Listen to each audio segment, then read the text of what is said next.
Hello दोस्तों, स्वागत है आप सबका हमारे YouTube चैनल डॉक्टर्स कॉर्नर। आज हम ECG यानी कि इलेक्ट्रोकार्डियोग्राम इस टॉपिक पे पार्ट 2 यानी कि भाग 2 उसके बारे में हम डिस्कशन करेंगे।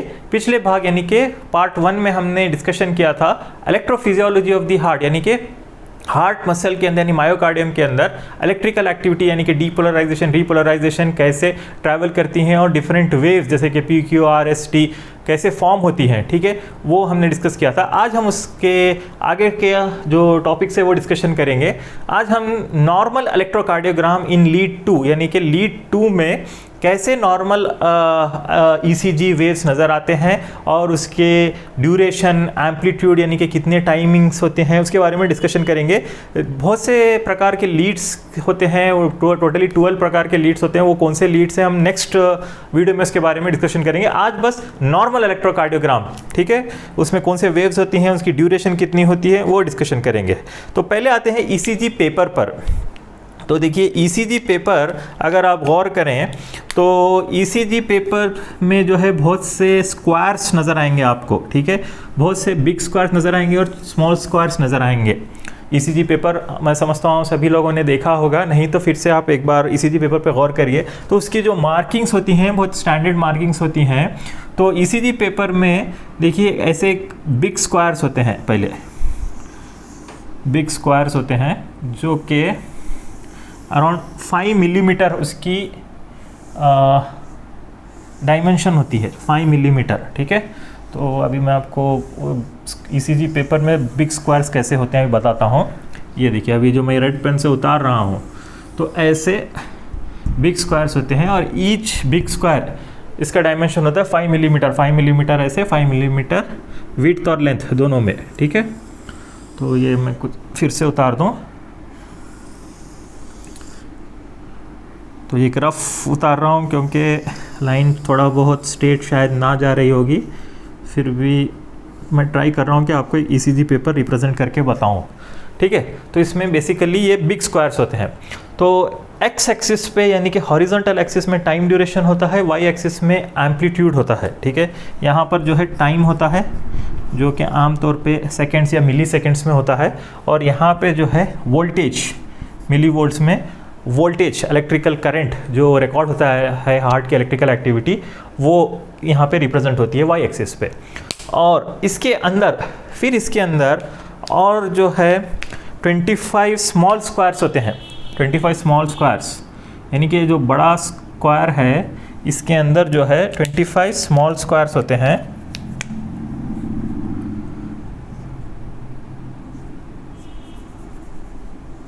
तो मैं आपको वो भी एक ये ब्लू पेन के ज़रिए आपको बताने की कोशिश करूँगा कैसे वो 25 स्मॉल स्क्वायर्स नज़र आते हैं।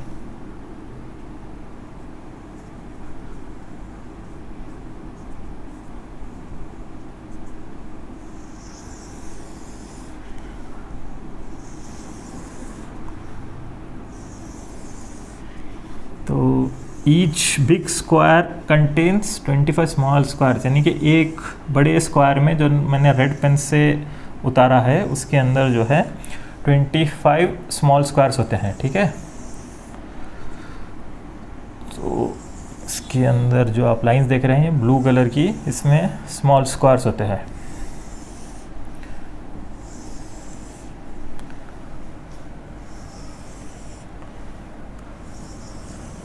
तो ये बहुत इम्पॉर्टेंट है। मैं इसमें इतना टाइम लेके स्क्वायर्स क्यों उतार के बता रहा हूँ क्योंकि बेसिकली ECG रीडिंग करने के लिए specially time durations different wave segments का देखने के लिए ये बहुत इंपॉर्टेंट होती हैं, ठीक है। आप देखिए ये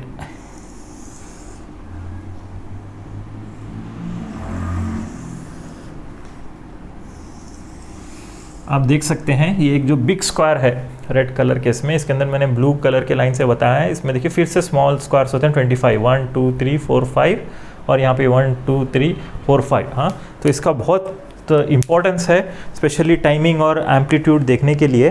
तो उसका इम्पोर्टेंस की बताने के लिए मैं आपको ये पूरा डिटेल्स बता रहा हूँ।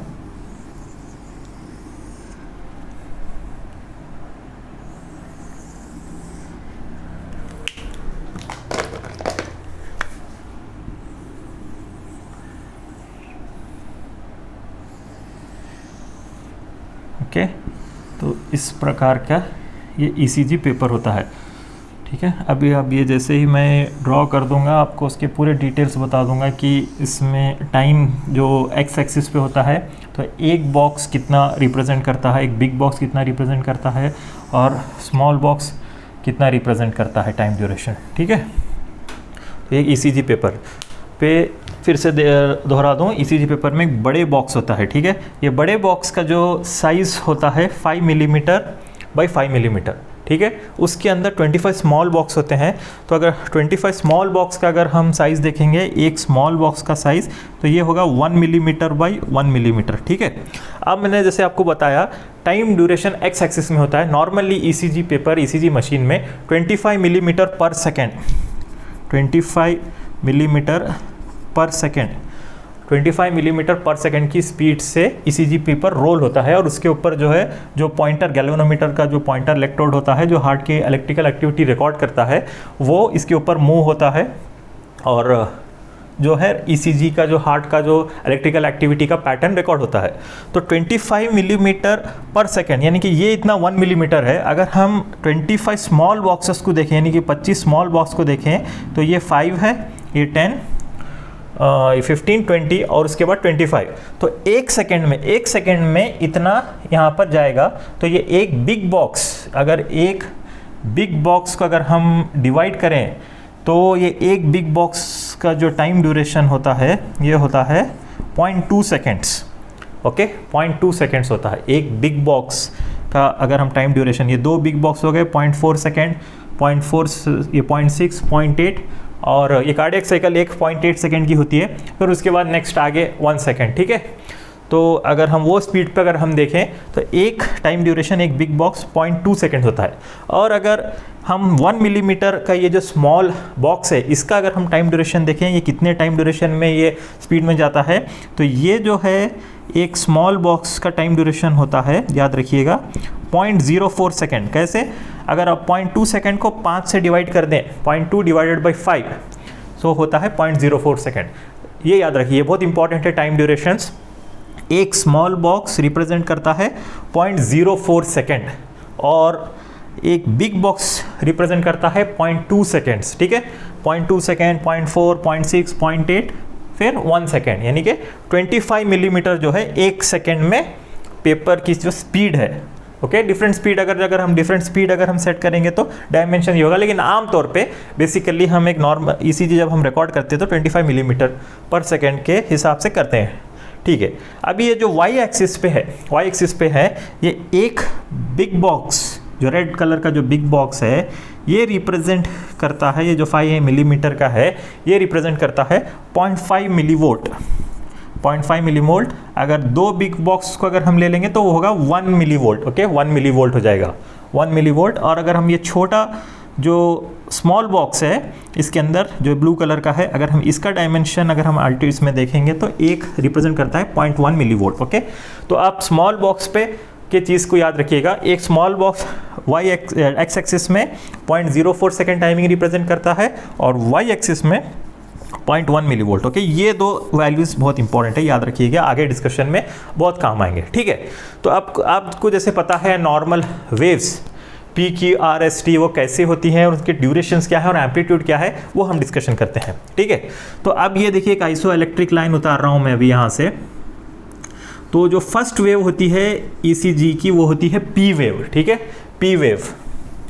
तो इसमें देखिए इस नॉर्मल ईसीजी में वेव्स होती हैं, मेनली होती है पी वेव होती है, फिर होती है क्यू आर एस कॉम्प्लेक्स, फिर उसके बाद एक टी वेव। तो ये वेव्स होती हैं। फिर उसके बाद होते हैं सेगमेंट्स, दो सेगमेंट्स होते हैं, एक पी आर सेगमेंट और एक होता है एस टी सेगमेंट। उसके बाद होता है इंटरवल्स, हम इंटरवल्स के बारे में भी डिस्कशन करेंगे। दो important intervals, P R interval और क्यूटी इंटरवल। ठीक है, और उसके अलावा छोटे मोटे और भी हैं, बट ये इतने इंपॉर्टेंट चीज़ें आपको नॉर्मल ईसीजी या इलेक्ट्रोकार्डियोग्राम में क्या क्या है आपको पता होनी चाहिए। ठीक है, तो ये वेव्स, तो हम उसकी ड्यूरेशन यानी उसकी टाइमिंग यानी कितनी ड्यूरेशन का होता है और उसका एम्पलीट्यूड यानी कि ये उसका हाइट कितनी होती है यानी कि मिलीवोल्ट्स में उसका हाइट कितनी होती है। ठीक है, यानी इलेक्ट्रिक करंट का, तो वो हम आज के इस डिस्कशन में देखेंगे नॉर्मल। तो पहले आते हैं पी वेव। पी वेव जो है एट्रियल डीपोलराइजेशन रिप्रेजेंट करता है। अगर हम उसका ड्यूरेशन देखें, तकरीबन जो है 2.5 स्मॉल स्क्वायर्स के होता है। 2.5 स्मॉल स्क्वायर्स यानी कि 0.04, 0.04 एंड 0.02, यानी कि 1 इसका होता है। तो 2.5 का इतना है 0.1 सेकेंड, ओके 0.1 सेकेंड, और उसका एम्पलीट्यूड तकरीबन होता है ये इतना 2.5 स्मॉल स्क्वायर, 2.5 स्क्वायर, यानी कि पी वेव का ड्यूरेशन है 0.1 सेकेंड। आमतौर पर इसका जो ड्यूरेशन है 0.1 सेकेंड। ये क्यों इम्पॉर्टेंट है? क्योंकि ड्यूरेशन अगर कम हो जाए तो कुछ एट्रिया यानी कि हार्ट की जो एट्रिया है उसका डीपोलराइजेशन में कुछ प्रॉब्लम हो सकता है। और एम्पलीट्यूड जो है 1 से लेके 1.1 से लेके 0.12 मिलीवोल्ट्स होता है, ठीक है। तो बाज़ वक्त जो है माइट्रल स्टीनोसिस या ट्राइकस्पिड स्टीनोसिस में जो है ये टॉल वेव्स, ये जो पी वेव्स का एम्पलीट्यूड जो है बढ़ जाता है, ठीक है। तो ये एट्रिया की प्रॉब्लम्स मालूम होती है। तो हम उसके बारे में बहुत सी जो भी डिसीजेस हैं उसके बारे में बाद में डिस्कशन करेंगे। राइट नो नॉर्मल वेव्स के बारे में देखिए, ये पी वेव है, ठीक है। पी वेव जो कि 2.5 तकरीबन ये ऑक्यूपाई करती है 2.5 स्मॉल स्क्वायर। सो 2.5 स्मॉल स्क्वायर यानी कि उसका टाइम ड्यूरेशन हो गया 0.1 second, 0.4, 0.02, okay, on an average 0.1 second हो गया, ठीक है। उसके बाद एक आइसो इलेक्ट्रिक लाइन होती है, एक सेगमेंट होती है, वो भी तकरीबन 2 to 2.5 स्क्वायर्स की उतनी होती है, उसे कहते हैं P R segment, okay. P R segment ये जो आइसो इलेक्ट्रिक लाइन है जहाँ पे ये रिप्रेजेंट करता है ए वी नोड में जब इलेक्ट्रिकल एक्टिविटी यानी कंडक्शन होता है डीपोलराइजेशन वेव का, तो वो रिप्रेजेंट करता है पी आर सेगमेंट पे। तो ये है पी आर सेगमेंट, यानी कि पी वेव ख़त्म होने से पहले और Q R S complex start होने से पहले। एक्चुअली इसको पी क्यू सेगमेंट भी कह सकते हैं, क्योंकि लेकिन बाज़ वक्त नॉर्मल क्यू वेव नज़र नहीं आती, इसलिए उसे पी आर सेगमेंट कहते हैं। तो इसका भी ड्यूरेशन देखिए तकरीबन 0.1 सेकेंड तक है। तो ऑन एन एवरेज देखिए ये 2 to 3 स्मॉल स्क्वायर्स लेगा, तो इसको आप जो है 0.08 से लेके 0.12 सेकेंड्स तक इसका ड्यूरेशंस कह सकते हैं, ठीक है। Duration of P R interval, ये sorry P R segment, okay. P R interval अलग है, सेगमेंट अलग है, ठीक है। अभी इतना सेगमेंट याद रखिए कि आइसो इलेक्ट्रिक लाइन है जो बेस लाइन पे है, तो उसका ड्यूरेशन है ऑन एन एवरेज 0.1 सेकेंड, यानी कि 0.08 से 0.12 सेकेंड्स पे, ठीक है। उसके बाद आता है Q R S complex. Q R S complex जो कि वेंट्रिकुलर डीपोलराइजेशन रिप्रेजेंट करता है, तो वो जो है वो उसमें 3 वेव्स आती हैं। क्यू वेव होती है, फिर उसके बाद आर वेव होती है, फिर उसके बाद जो है यस वेव होती है, ठीक है। वेंट्रिकुलर डीपोलराइजेशन, तो ये काफ़ी स्ट्रेट होती है, ऐसी बड़ी वेव होती है, ये आर वेव, ये क्यू वेव और यस वेव। सो नॉर्मली बहुत से बार क्यू वेव नज़र नहीं आती।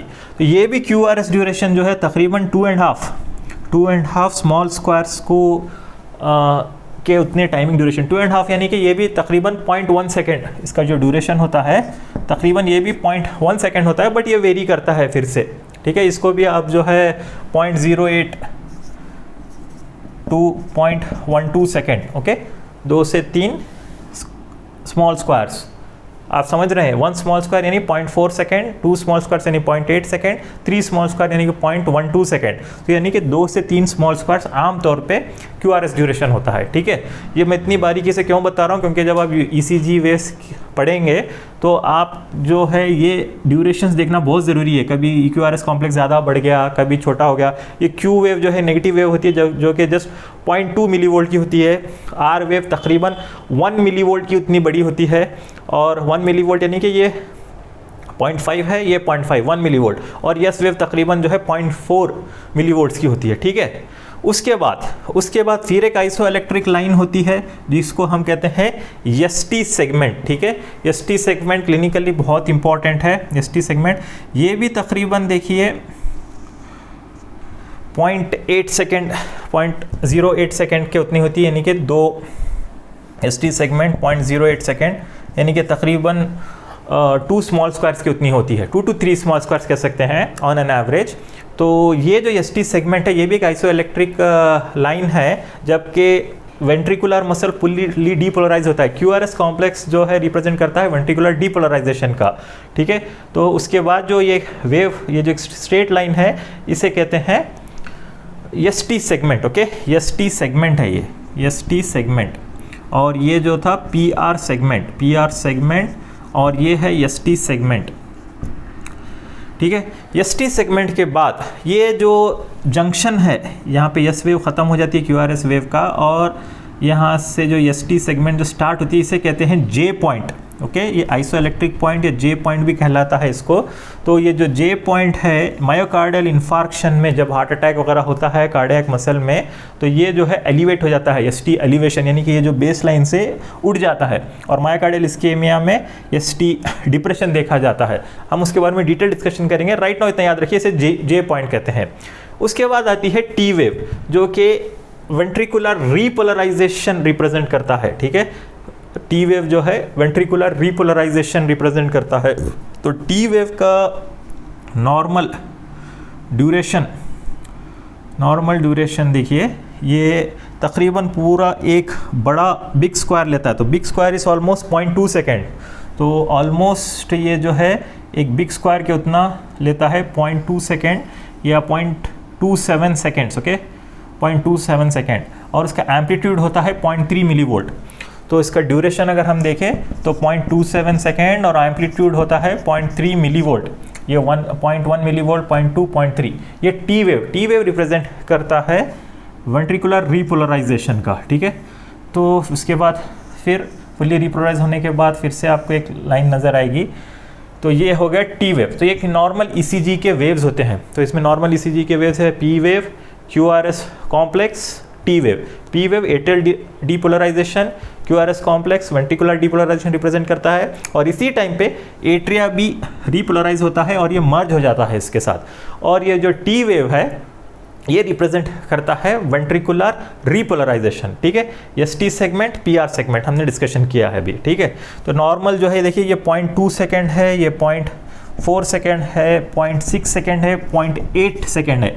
तो ये टोटल एक कार्डियक साइकिल में 0.8 सेकेंड में atrial systole, diastole, ventricular systole, ventricular diastole, यानी कि वेंट्रिकुलर डीपोलराइजेशन, वेंट्रिकुलर रीपोलराइजेशन पूरा रिप्रेजेंट करता है ये वेव्स। एक नॉर्मल ये लीड 2 पैटर्न है। कौन से है? लीड 2 में। और दूसरे जो 12 लीड्स हैं हम उसके बारे में डिस्कशन करेंगे नेक्स्ट इसमें। अभी जो है इसमें 2 इंपॉर्टेंट इंटरवल्स भी मालूम होना ज़रूरी है, पीआर इंटरवल और क्यूटी इंटरवल। तो आप देखिएगा स्टार्टिंग ऑफ पी वेव, यानी कि यहाँ से पी वेव्स जो स्टार्ट होता है और उसमें starting of Q R S complex, actually P Q interval भी कह सकते हैं, but it is called as P R interval. Starting of P wave से और starting of Q R S complex, तो इससे कहते हैं पी आर इंटरवल। तो पी आर सेगमेंट अलग है, पी आर इंटरवल अलग है, ठीक है। पी आर इंटरवल याद रखिए, स्टार्टिंग ऑफ पी वेव से लेके starting of Q R S complex, ठीक है। तो इसे पी आर इंटरवल कहते हैं। नॉर्मल ड्यूरेशन इसका जो है 0.2 सेकेंड से कम होना चाहिए, यानी कि ये जो होता है 0.12 से लेके 0.2 सेकेंड तक होता है। अगर ये बढ़ जाए, पी आर इंटरवल का अगर ड्यूरेशन बढ़ जाए, इसका मतलब है एवी कंडक्शन यानी एट्रियोवेंट्रिकुलर नोड से कंडक्शन डिले हो रहा है, जैसे कि फर्स्ट डिग्री हार्ट ब्लॉक में उसमें होता है, ठीक है। उसके अलावा और एक इंटरवल है क्यूटी इंटरवल। तो ये जो क्यू आर एस कॉम्प्लेक्स है, यहाँ से क्यू आर एस कॉम्प्लेक्स जहाँ से स्टार्ट होता है और एंड ऑफ टी वेव, ठीक है। तो ये जो ड्यूरेशन है इसे कहते हैं QT interval. QT interval starts from Q R S complex, that is ventricular depolarisation, और वेंट्रिकुलर डीपोलराइजेशन पूरा जो ख़त्म हो जाता है उसे कहते हैं क्यूटी इंटरवल। नॉर्मली उसका ड्यूरेशन होता है 0.43 या 0.44 सेकेंड, ओके, यानी कि 2 बिग बॉक्स आ जाते हैं इसमें। तो ये है क्यूटी इंटरवल। अगेन उसकी क्लिनिकल सिग्निफिकेंस है, क्यूटी इंटरवल कब शॉर्ट होता है, कब लॉन्ग होता है, मायोकार्डियल इस्केमिया में या इन्फार्क्शन में या हाइपोकैल्सेमिया में, हम उसके बारे में डिटेल डिस्कशन बाद में करेंगे। अभी क्लिनिकल सिग्निफिकेंस से ज़्यादा इंपॉर्टेंट आप क्या याद रखिए, कौन से वेव्स हैं, कौन से सेगमेंट्स हैं और कौन से इंटरवल्स हैं। तो waves, P wave, Q R S complex, T wave, ठीक है। 2 segment, P R segment, S T segment, 2 intervals, P R interval, Q T interval. इन सब का इंटरवल्स और सेगमेंट का ड्यूरेशन याद रखनी चाहिए, और ये जो वेव्स हैं इनकी ड्यूरेशन और एम्पलीट्यूड, ठीक है। नेक्स्ट वीडियो में हम देखते हैं कैसे ये हम रिकॉर्ड करते हैं, कौन से लीड से। 12 प्रकार के लीड्स होते हैं, bipolar limb leads, unipolar limb leads क्या है, बाइपोलर लिम्ब लीड्स क्या है, augmented limb leads, chest limb leads, chest leads, unipolar chest leads क्या है, उसके बारे में हम नेक्स्ट वीडियो में डिस्कशन करते हैं। धन्यवाद।